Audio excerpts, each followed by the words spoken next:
Marla Dwyer placed one finger above the exclusion control. Julian Cross still stood beside the boarding podium. His boarding pass had scanned green. His passport had matched the reservation. "Your boarding access is closed," Marla said. Julian looked at the screen.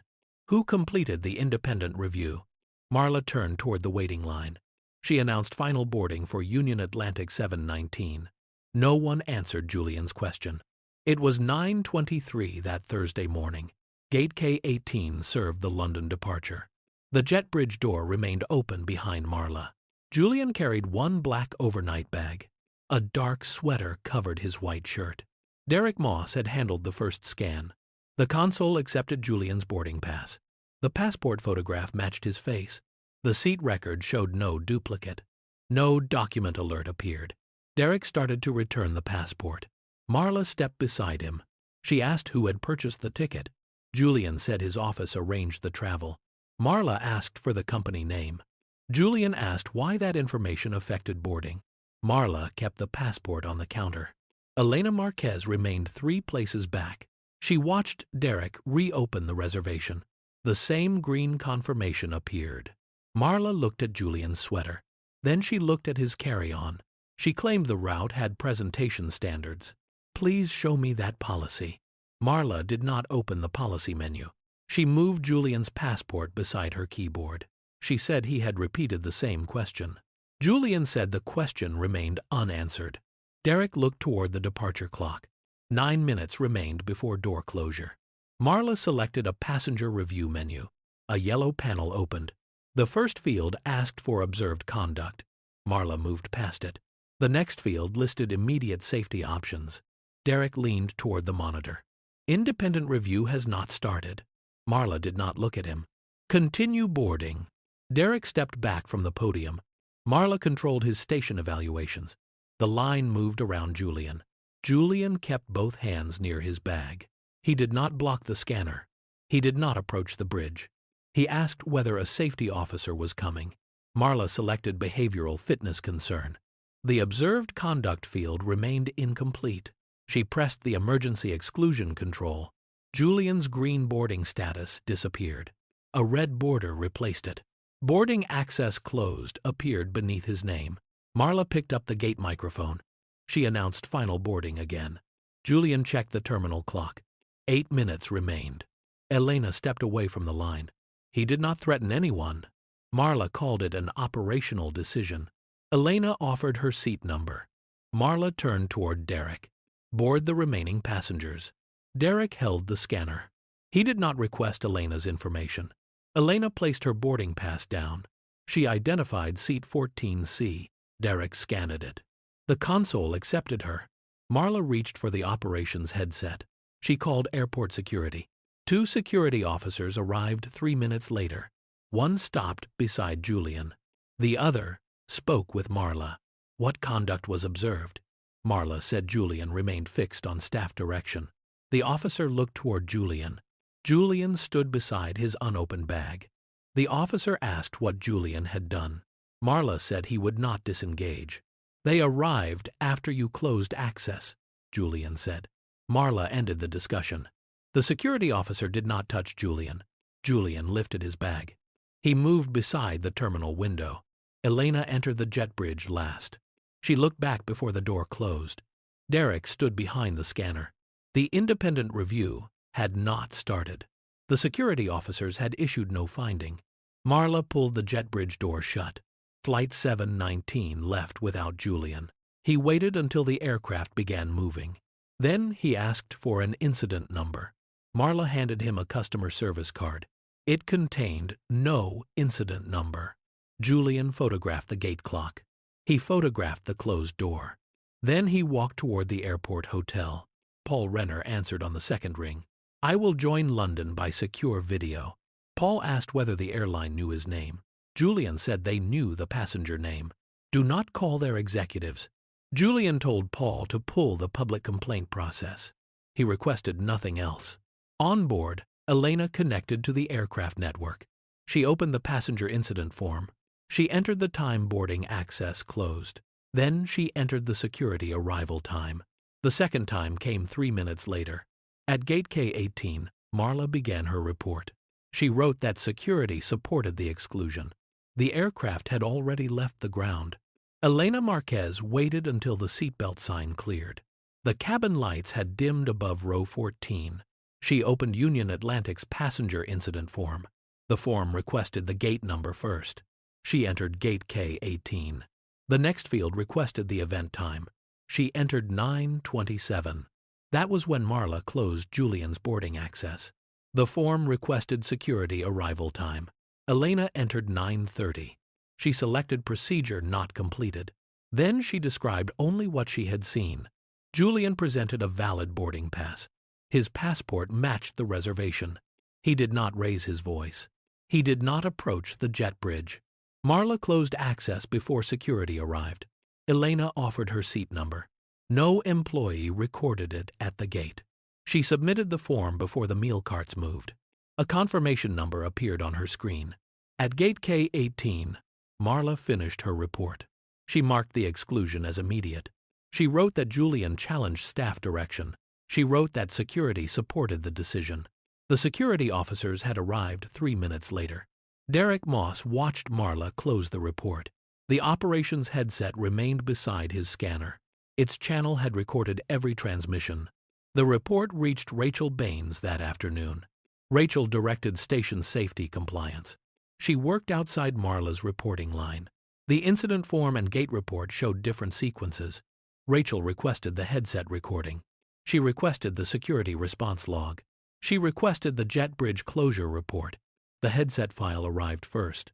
Rachel played the opening minute. Marla announced boarding access closed.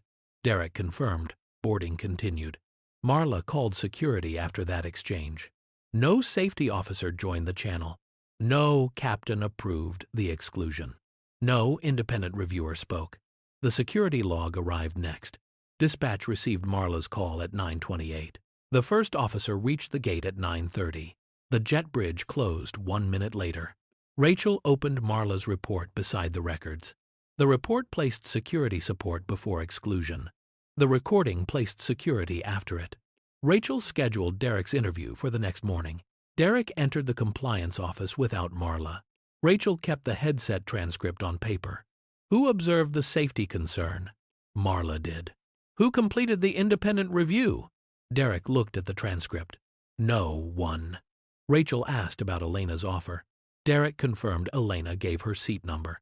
He confirmed the information was not entered. Why not? Boarding was almost complete. Rachel waited. Derek added one more fact. Marla controlled his lead track evaluation. Rachel wrote both statements. She did not remove either one. Andrea Bellamy received Rachel's initial notice. Andrea managed airport operations for Blue Haven Aviation Group. She suspended Marla's passenger fitness qualification. Marla remained employed during the review. She moved to administrative scheduling. She could not create another emergency exclusion. The notice did not mention Julian's occupation. At the airport hotel, Julian joined London by secure video. Paul Renner moved the document camera toward the contract pages. Julian approved 2 revisions. The Redwick team accepted a later in-person session. The missed flight added 1 day to closing work. Paul sent the airline complaint number afterward. He also sent Blue Haven's public governance policy. Julian read both documents. He did not contact Harold Breen. The identity match occurred inside Blue Haven's complaint office. A corporate contact field linked Julian to Granite Harbor Partners. Granite Harbor held a strategic position in Blue Haven. Harold received the notice after Rachel's initial action. He called Paul Renner. Paul confirmed. The compliance review had already started. Julian declined executive customer recovery.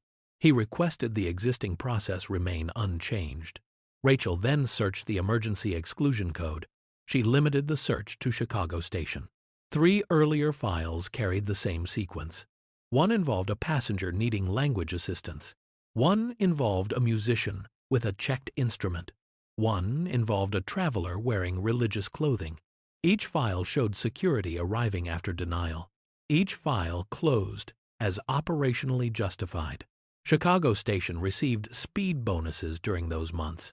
Andrea opened the station scorecard. Door close time carried the largest weight. Independent review time counted as a delay. Unsupported exclusions carried no separate penalty. Rachel completed her preliminary finding that Friday. Julian's documents were valid. No observed safety conduct preceded the denial. No independent assessment occurred. Security arrived after boarding access closed. Security could not support an earlier decision. Rachel removed Julian's occupation from the finding. She sent the report to Andrea. She sent another copy to Harold. Marla received the notice that afternoon. The employment decision remained open. The procedural finding was already complete. Blue Haven's governance secretary confirmed Julian Cross's position. Granite Harbor Partners held a strategic minority investment. Julian represented the firm during quarterly governance reviews. Harold Breen received the confirmation before Monday's meeting. The procedural finding had already been completed. Rachel Baines opened the meeting without Julian's title. She displayed the headset transcript first. Marla closed boarding access at 9:27. She called airport security 1 minute later. Security arrived at 9:30. No independent reviewer entered the channel. No safety officer, observed Julian before exclusion. Rachel closed the transcript. Then the governance secretary confirmed Julian's identity. Harold looked toward Julian's empty chair. Julian had declined to attend the employment discussion. He submitted 3 written questions instead.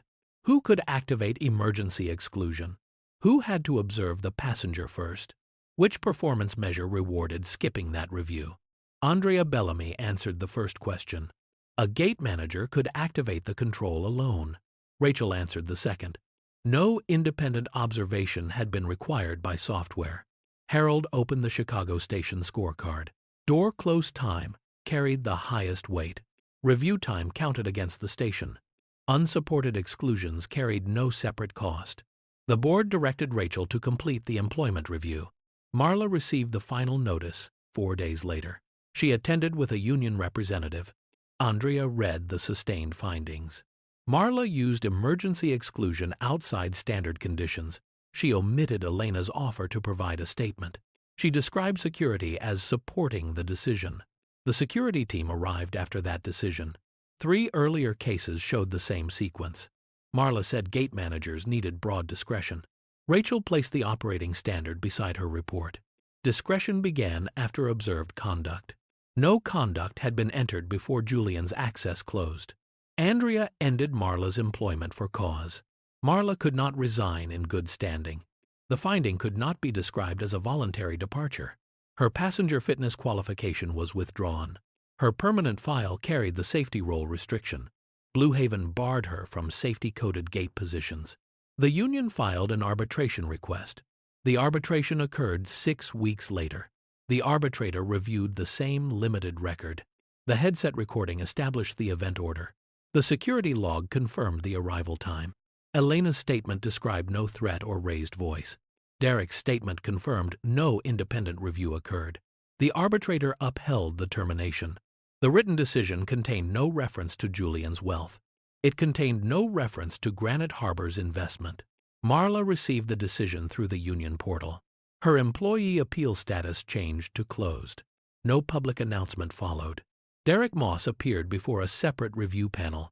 He acknowledged seeing the incomplete review requirement. He acknowledged hearing Elena offer her contact information. He acknowledged continuing boarding without recording it. Marla controlled his lead track evaluation.